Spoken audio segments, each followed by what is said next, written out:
happening here. That's right. I turn up the music loud, dance like nobody's watching. We got a reason to cheer. Let's go. 'Cause Jesus, your love is for everyone. We're gonna shine your light today. So come on, clap your hands and everybody dance. The party is popping, nobody's stopping. We're gonna do it right and have a good time. All for you, Jesus, 'cause you're always with us. It's time to start the party. It's time to start the party. Oh yeah. All right. It's time to celebrate. It's time to get it started. The party's happening here. Yeah. Turn up the music loud. Dance like nobody's watching. We've got a reason to cheer. 'Cause Jesus, your love is for everyone. We're gonna shine your light today. So come on, clap your hands and everybody dance. The party is popping, nobody's stopping. We're gonna do it right and have a good time. All for you, Jesus, 'cause you're always with us. It's time to start the party. It's time to start the party. Oh yeah. It's time to start the party. It's time to start the party. All right, let's break it down one time. Get up now, party people, gather all around. No time to snooze, we gotta spread the news, so get on up and get down. Get up now, party people, gather all around. No time to snooze, we gotta spread the news, so get on up and get down.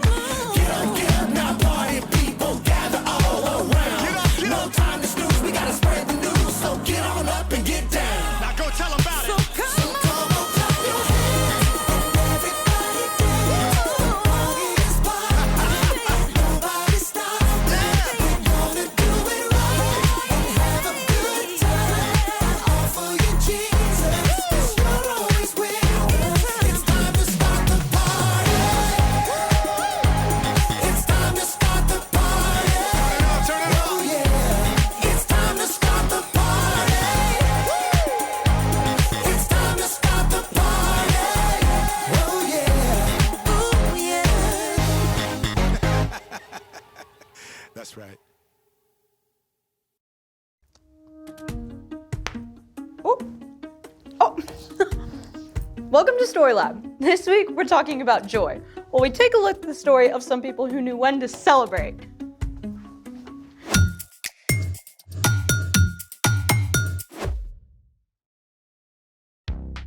Hey, I'm Skylar. And I'm Sebastian. We're talking about joy, which is choosing to celebrate what God is doing.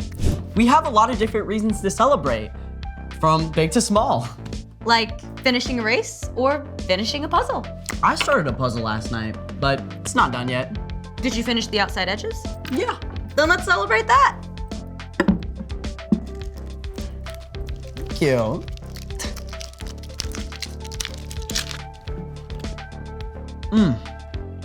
All right, biggest bubble wins. Ready?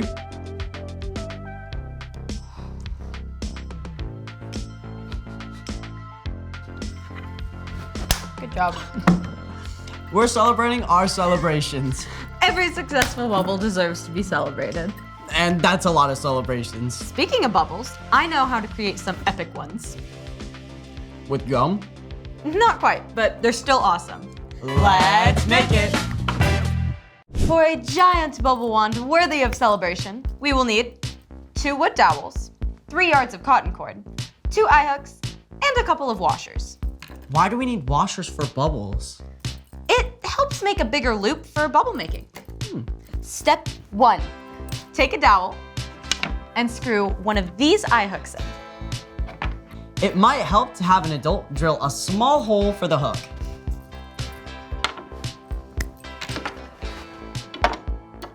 Do we cut the cord into separate pieces? Yep. Step 2, cut 1 piece of cord 5 feet 6 inches long and one that is 3 feet 6 inches. Scissors? Where'd she go? There you go. Make sure you use an adult to help you with scissors.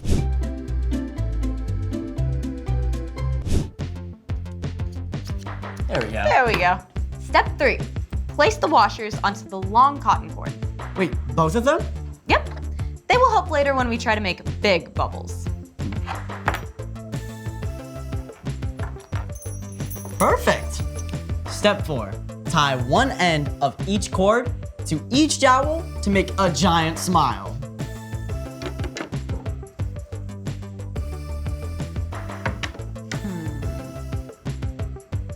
There we go. That's it. All done. I feel like we're missing something. You mean the bubbles? Hold this. Oh, okay. Teamwork makes the dream work. How do we do this? Hold the dowels together and dip the cords into the solution. Okay. Then, lift them gently, still holding the sticks together. When you are high enough, separate the sticks into a big happy smile again, then swing gently to make a bubble.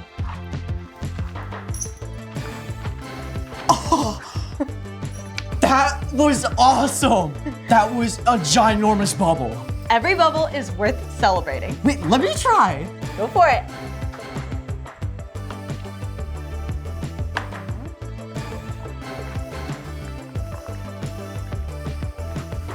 Whoa.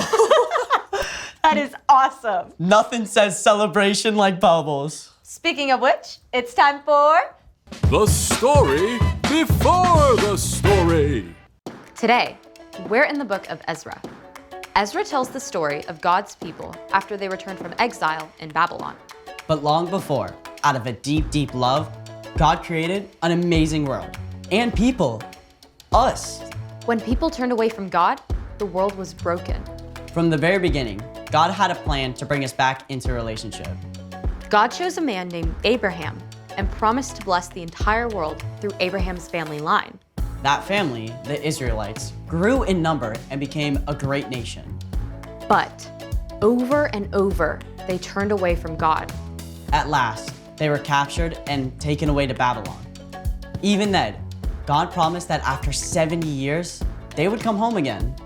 Which is where our story starts. Take it away. Hey everyone, I'm Erica.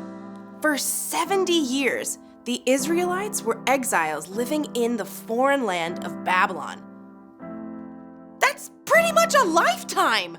In fact, Babylon itself had been conquered and was now part of Persia.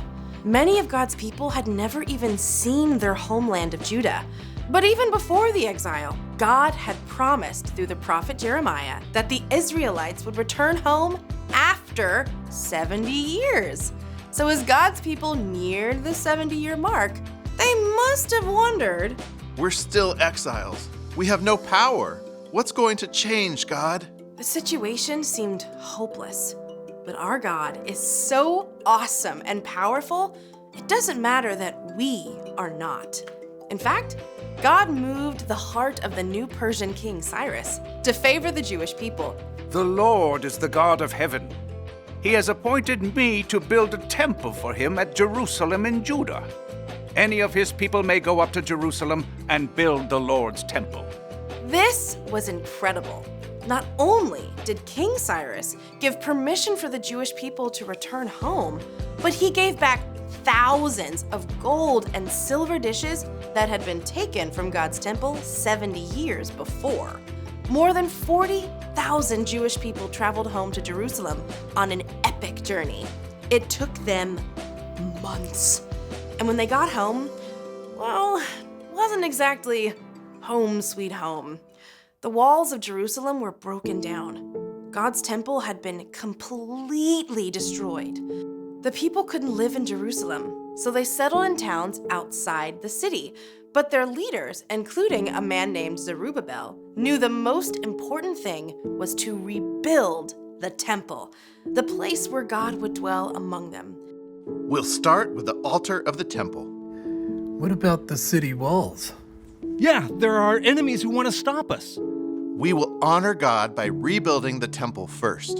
Even though they were afraid, the people trusted God and rebuilt the huge, beautiful altar. This was one of the most important parts of the temple, where they could make offerings to God. Once it was complete, they could begin celebrating the feasts and festivals that God had given to Moses hundreds of years before. Woo woo! Part 1 was done. But there was still a huge amount of work to be done. So next, they tackled the foundations of the temple. All together now. 1, 2, 3.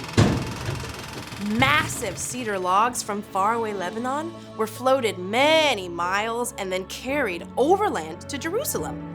Then, the people dragged them into place to form a strong foundation for the temple.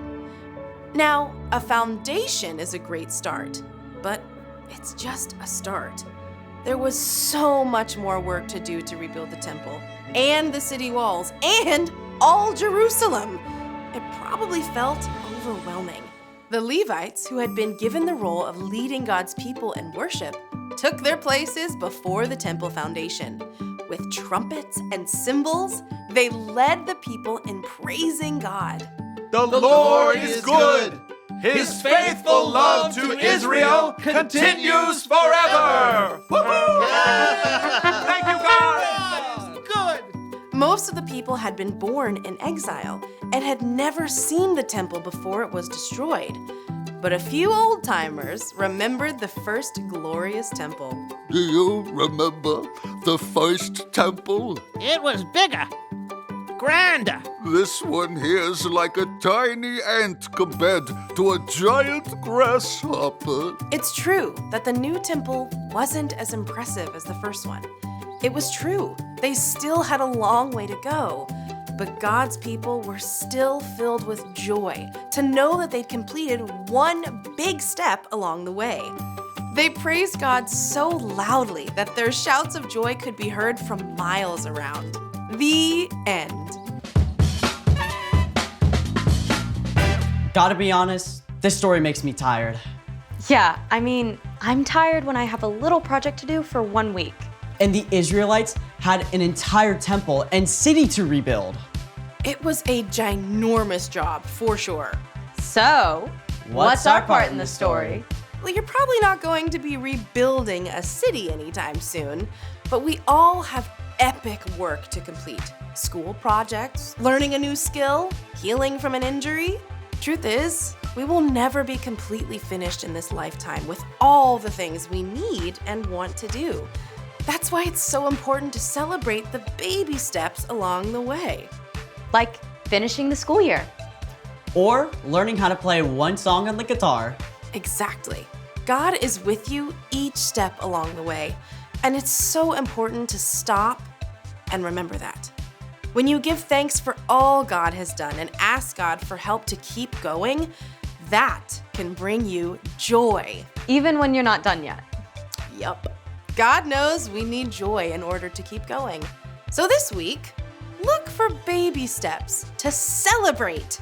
Like getting a good grade on your math assignment. Or making it a whole day without arguing with your sister. Or running around your block, working up your way to a 5K. All great ideas. Because when we follow Jesus, God gives us joy through the Holy Spirit so we can celebrate every moment along the way. See you next time. Bye. Bye. So here's the thing. Celebrate each step of the way. Every step and every bubble. Ready to celebrate some more? Definitely. Instead of one giant bubble, how about a gazillion tiny bubbles? How about both? Whoa! Try it again, try it again. Whoa! Thanks for joining us in the Story Lab. See you next time. There's so many of them.